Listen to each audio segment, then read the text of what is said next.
Bine ați revenit pe canalul Călător prin România.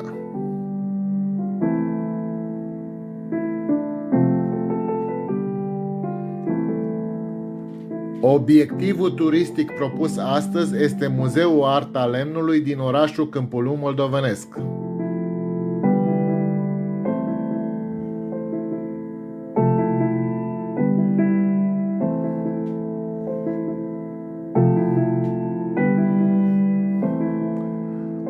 Am găsit acest muzeu cu ușurință, deoarece este situat în zona centrală a orașului și poate fi accesat de pe artera principală a drumului european E58 care străbate orașul.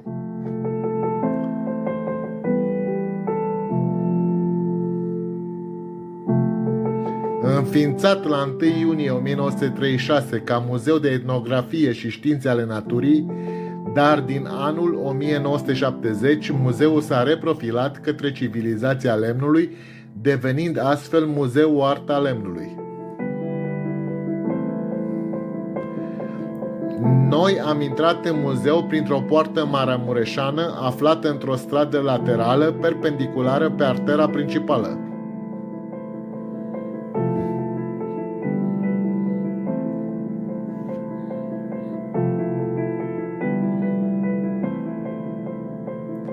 Aici, în curtea muzeului, există și o secție în aer liber, care cuprinde mai multe monumente de arhitectură.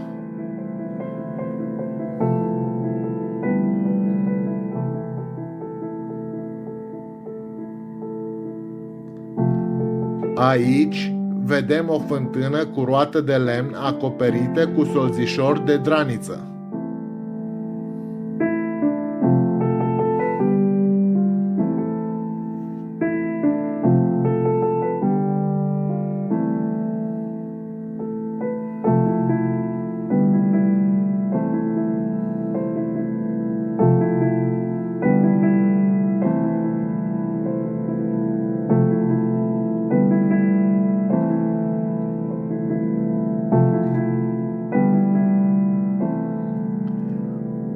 Apoi am intrat și într-o casă tradițională din zonă.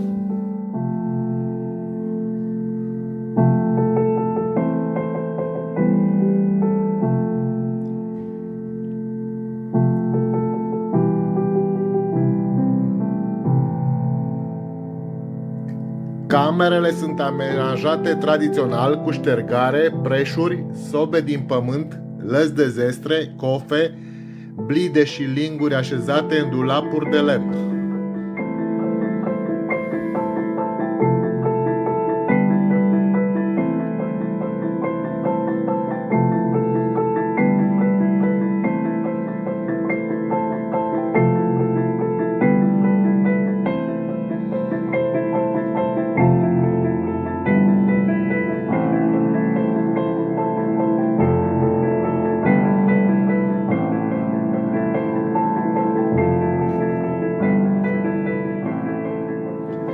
Aici avem un șopron care adăpostește diferite unelte.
Vizităm și clopotnița bisericii din satul Vama.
Iată-ne intrând și în interiorul muzeului.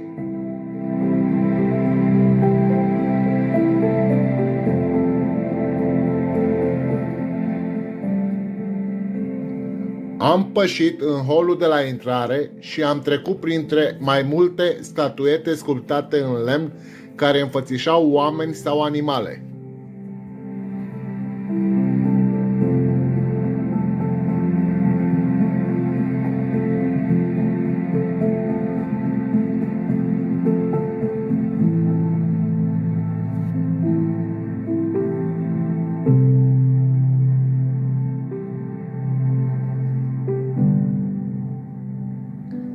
Exponatele din acest muzeu sunt în mare parte realizate din lemn de brad, de molit și de foioase.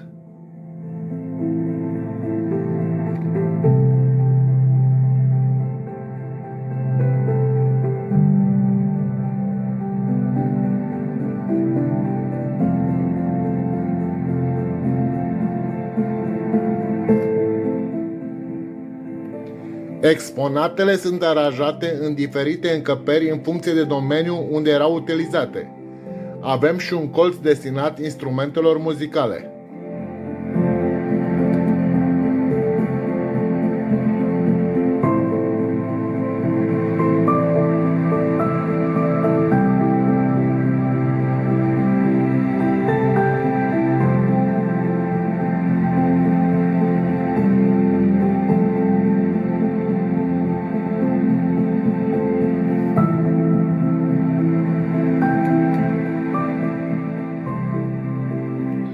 Iar în alt colț sărim în secțiunea ițe și urzeli.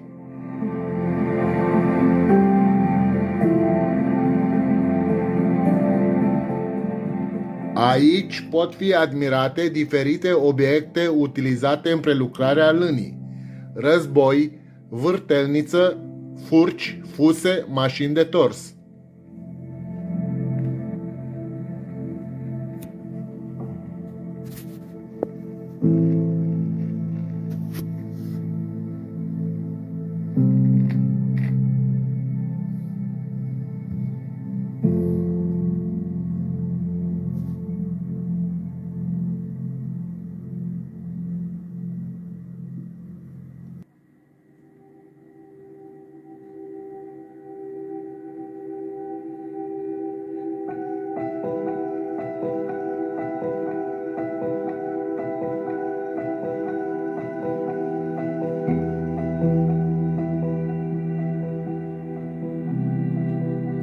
Acum suntem în secțiunea uz casnic, unde vedem tot felul de vase realizate din lemn, pe care o gospodină le folosea în bucătărie. De la sărărițe, la pipernițe, de la scafe pentru mușdei până la vase pentru cozonac, de la linguri până la platouri de lemn, toate acestea sunt expuse. Avem și un dulap folosit pentru depozitarea vaselor de bucătărie.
Ne aflăm în secțiunea elemente de arhitectură.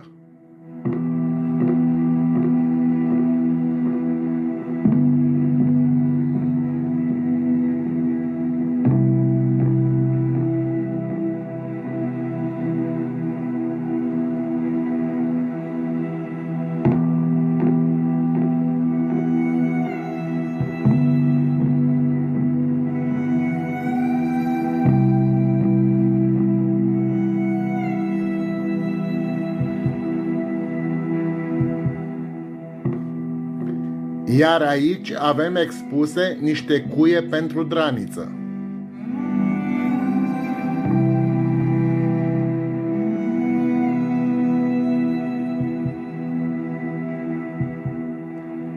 Acum vizităm o secțiune cu unelte folosite în obținerea uleiului și a pâinii.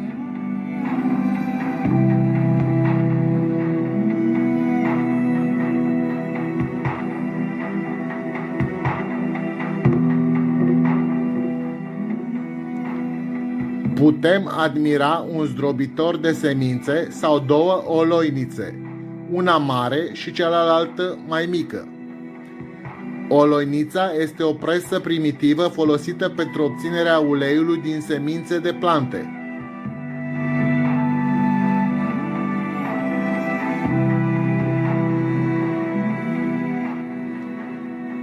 Ne atrage atenția o covată mare folosită la ignat și o formă de pâine.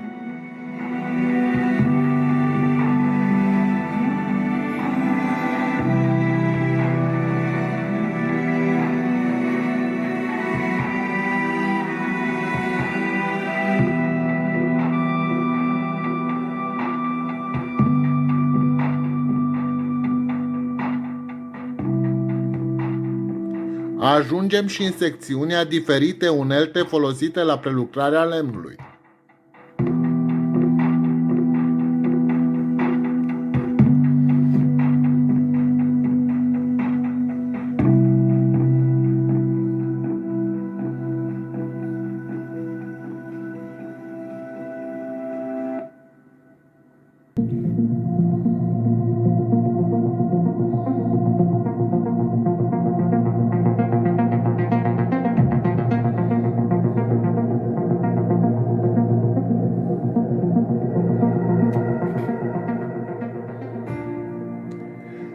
Transportul este o altă secțiune interesantă din acest muzeu al lemnului.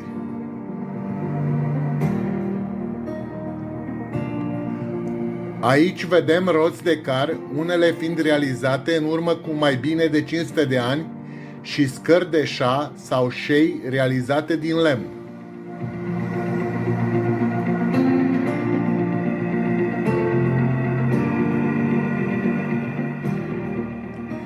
Iar aici avem un car masiv folosit în urmă cu aproximativ 400 de ani pentru transportul vinului.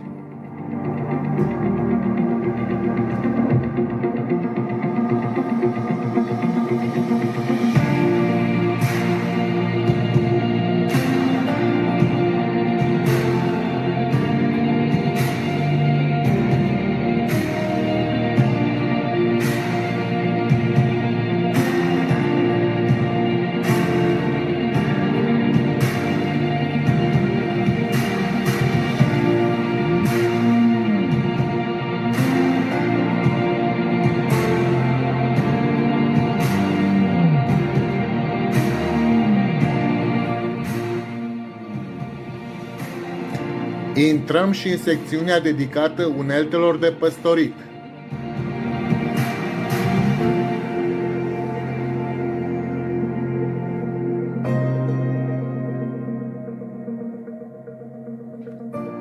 Aici, pe un perete, avem diverse linguroaie folosite la stână.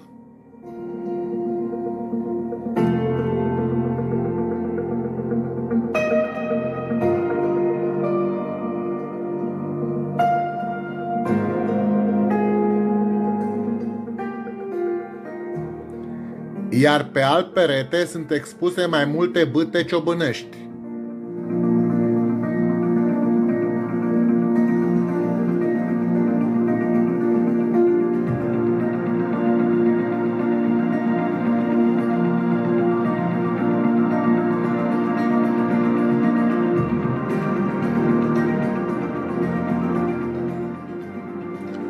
Avem și un perete destinat vaselor din lemn în care se ținea cheagul la stână.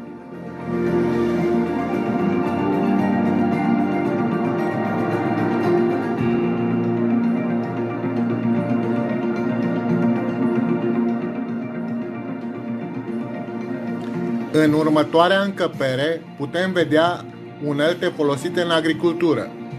un plug de lemn, furcoaie pentru strânsul funului.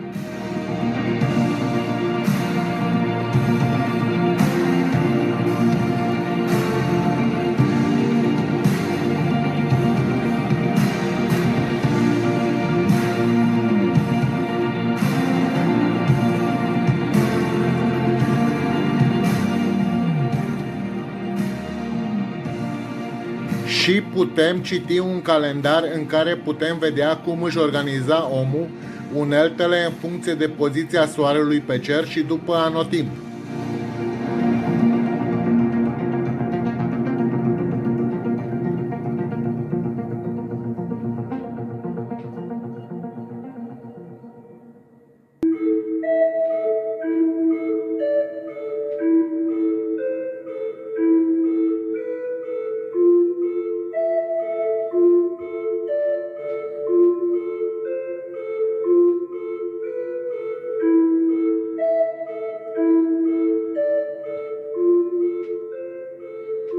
Acum suntem într-o secțiune a expoziției muzeale pentru cules, pescuit, vânătoare și albinărit. Mai întâi admirăm uneltele folosite pentru vânătoare, și anume o tașcă, un cor de semnalizare, puști și trofee de cerb și căprior.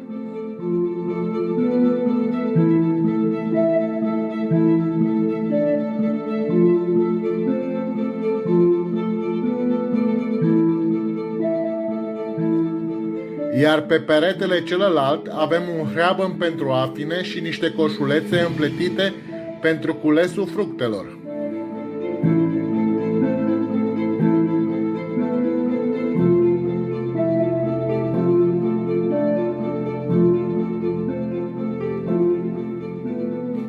Iar aici este o pirogă monoxilă, care de fapt este o embarcațiune rudimentară, lungă și îngustă, construită prin scobirea sau cioblirea unui trunchi de copac.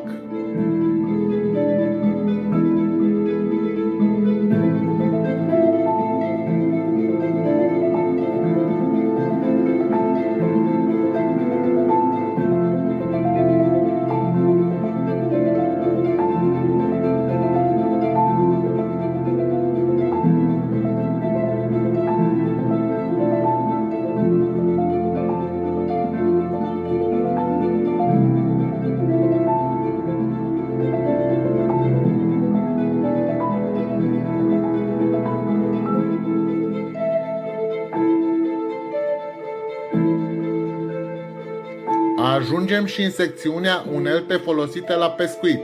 Aici putem admira o leasă și o ostie pentru prins păstrăvi.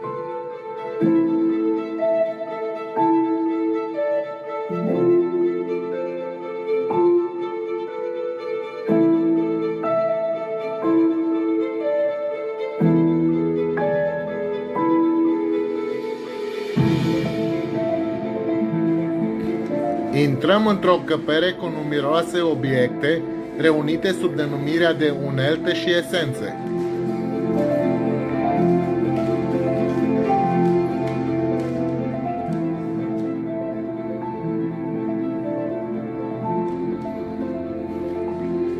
Sunt expuse acolo topoare mai mari sau mai mici, rândele, ferăstraie, unelte pentru șlefuit lemnul și pentru decorarea lui, sau scule pentru lucrat graniță.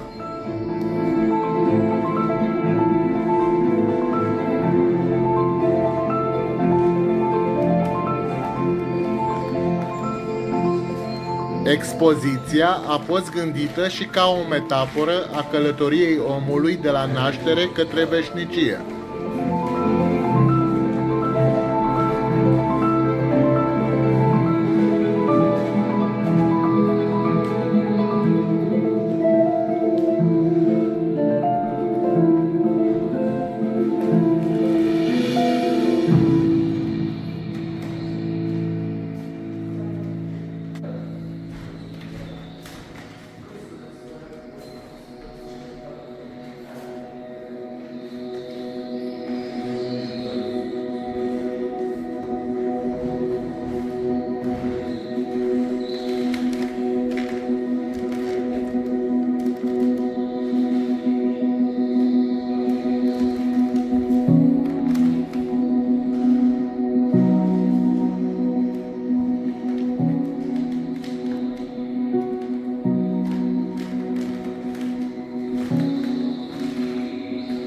Viața noastră se desfășoară între două repere, nașterea și moartea, și tot astfel acest muzeu a fost gândit să dezvăluie povestea lemnului și devenirea omului în strânsă legătură.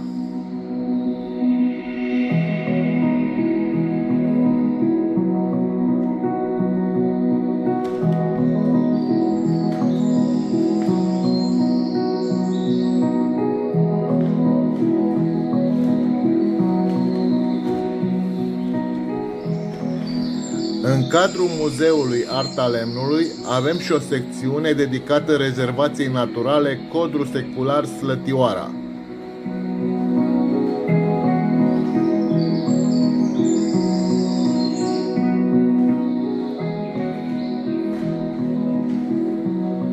Cu mijloace moderne de comunicare ne este redată atmosfera din această rezervație.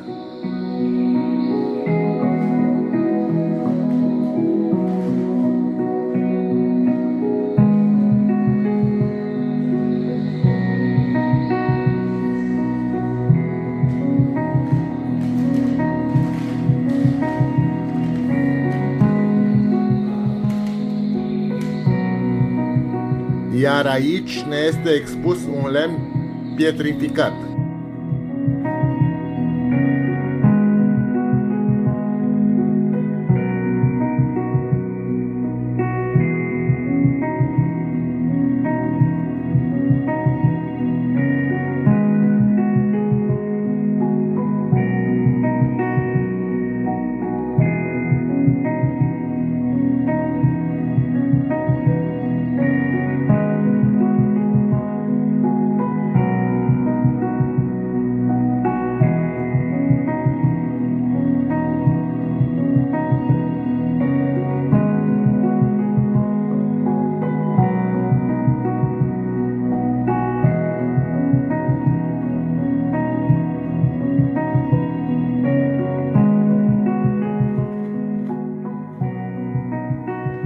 În final, în cadrul Muzeului Arta Lemnului a fost deschisă și o expoziție temporară de zăbrenice și ștergare.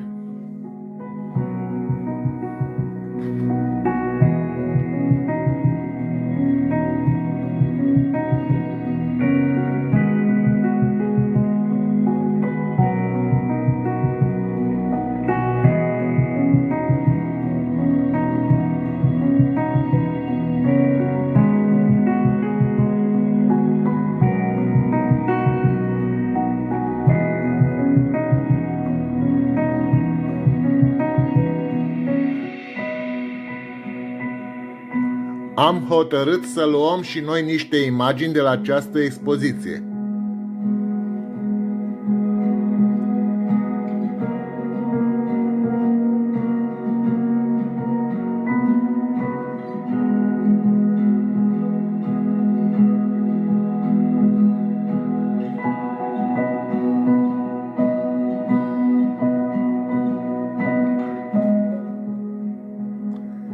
Și cu aceste imagini, vizita noastră la acest muzeu se apropie de sfârșit.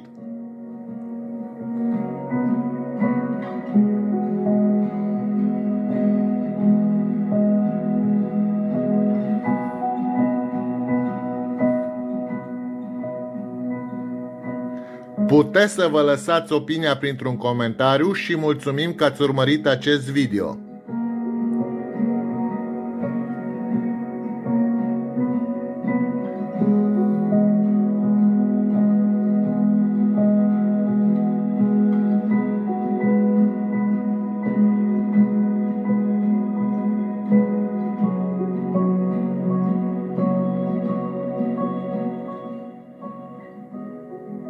Dacă v-a plăcut, distribuiți și prietenilor. Acest lucru ne-ar ajuta foarte mult.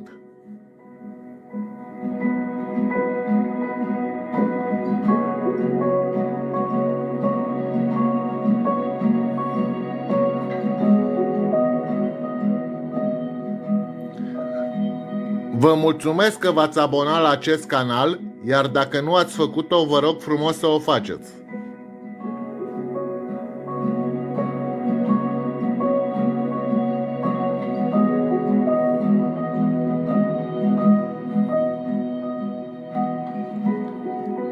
În încheiere, vă reamintesc că abonarea este gratuită și vă spun la revedere!